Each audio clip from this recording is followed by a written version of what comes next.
Ateşin içinde İbrahim'i, bıçağın önünde İsmail'i, kuyularda Yusuf'u, deryalarda Yunus'u ve mağarada Hak Nebi'yi koruyan Rabbim. Sen sırrımızı muhafaza eyle. Kızımın başını onlara karşı dik tut. Ona dayanma gücü ver.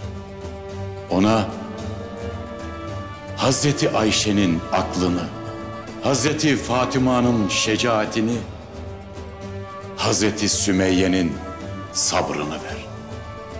Bizi küffara karşı çetin ve heybetli kıl. Pusatımızı kavi, atlarımızı eşkün eyle.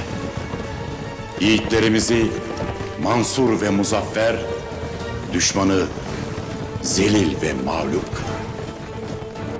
Şüphesiz zafer ancak sana aittir.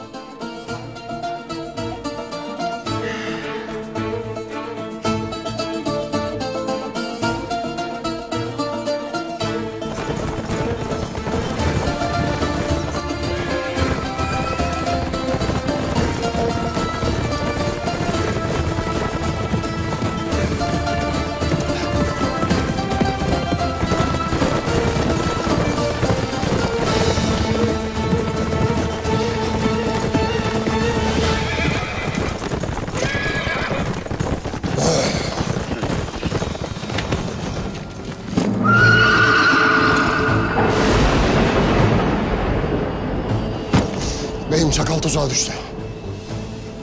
Gayrı gideceğimiz yer bellidir. Neredeler? Nikah istikametindeler beyim. Haydır Allah!